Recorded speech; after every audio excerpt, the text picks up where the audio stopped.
37వ కీర్తన 24వ వచనం. కీర్తన 37:24 వచనం. యెహోవా అతని చేయి పట్టుకుని ఉన్నాడు గనుక అతడు నేలను పడినను లేవలేక ఉండడు. యెహోవా అతని చేయి పట్టుకొని ఉన్నాడు గనుక అతడు నేలను పడినను లేవలేక ఉండడు. అంటే ఖచ్చితంగా లేస్తాడు.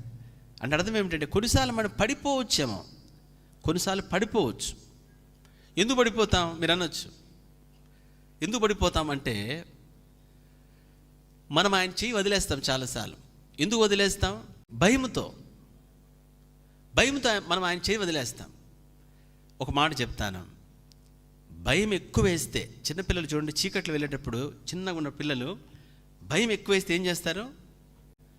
ఇంకా గట్టిగా పట్టుకోవాలి తండ్రిని, ఇంకా గట్టి కౌగిలించుకోవాలి. సోదరుడా సహోదరి, మన పరలోకపు తండ్రితో కూడా దేవునితో కూడా అదే మనం చేయాలి. మన భయం ఎక్కువ అనిపిస్తుందంటే ఇంకా గట్టిగా ఆయన పట్టుకోవాలి, ఇంకా ఆయనతోనే, ఇంకా ఆయన్ని గట్టి కౌగిలించుకోవాలి, ఇంకా ఆయన్ని గట్టి కౌగిలించుకోవాలి తప్ప అమ్మో భయం వేసిందని వదిలేసామంటే ఏమవుతుంది? భయపడి వదిలేసామంటే అసలుకే మోసం వచ్చేస్తుంది. అందుకోసం ఇక్కడ అంటున్నాడు ఏమని?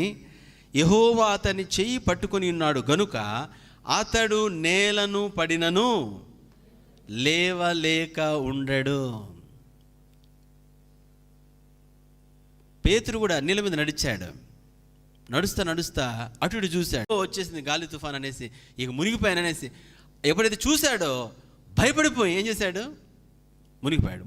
మునిగిపోతా ఏం చేశాడు? ఓ తెలుగులో పని చేశాడు. ఏమని? ప్రభా మునిగిపోతున్నానంటానే వెంటనే చేయి చాపి పైకి లేవనెత్తి అప్పుడు అంటాడు ఏమని? అల్ప విశ్వాసి, ఎందుకు సందేహించావు? సోదరుడా సహోదరి, మన జీవితంలో కూడా మనం కొన్నిసార్లు అల్ప విశ్వాసంతో, భయముతో, అయిపోయింది ఇక నా జీవితం అయిపోయినట్టు అని ఆ భయముతో, అల్ప విశ్వాసంతో మనం ఏం చేస్తాము? ఆయన చేయి వదిలేస్తాం. నేను మళ్ళా చెప్తున్నాను, నీకు ఎంత భయము పెరిగినా, ఎంత క్రిటికల్ సిచ్యువేషన్లోకి వచ్చినా, ఎంత భయభ్రాంతులుగా అయినా, అందరిని వదిలేసినా, ఫైనాన్స్ పోయినా, హెల్త్ పోయినా, ఎవ్రీథింగ్ అంత లాస్ అయిపోయినా సరే, సోదరుడా సహోదరి, ఆయన్ను మాత్రం వదలబాకు. ఒకవేళ అలా పడిపోవచ్చినప్పుడు అట్లీస్ట్ నీ చెయ్యి మాత్రమే చాపు. అందుకోసం రాయబడింది, పేతురు చేసినట్లు ఆ చెయ్యను చాపు, ప్రభా మునిగిపోవచ్చున్నాను. మనం చదివిన వచనంలో యెహోవా అతని చెయ్యి పట్టుకొని ఉన్నాడు గనుక అతడు నేలను పడినను తిరిగి లేవలేక ఉండడు. కానీ నీ చెయ్యి చాపితే చాలా ఆయన వైపు, అయ్యా అయిపోయాను స్వామి, అయిపోయాను, అప్పులోడు వచ్చేసాడు, అంత అయిపోయింది, ఆక్షన్ వేసేసారు, బ్యాంకు కూడా జప్తు చేస్తా అంటున్నాడు, తీసుకెళ్ళిపోతా అన్నాడు, ఇంకేమీ లేదు స్వామి అంటే నువ్వు అరిస్తే, చేయి చాపితే ఆయన వైపు, అక్కడి నుండి సైతం నిన్ను లేవనెత్తుతాడు, సమస్యను పరిష్కరిస్తాడు. అదేదైనా కావచ్చు. ఆయనతో నడకలో ఆయన మనతో ఉంటాడు కాబట్టి పడ్డామా మనం, ఒకవేళ ఆయన వదిలేసి పడ్డామంటే ఆయన చేయి పట్టుకుంటాడు, మళ్ళా లేవనెత్తుతాడు.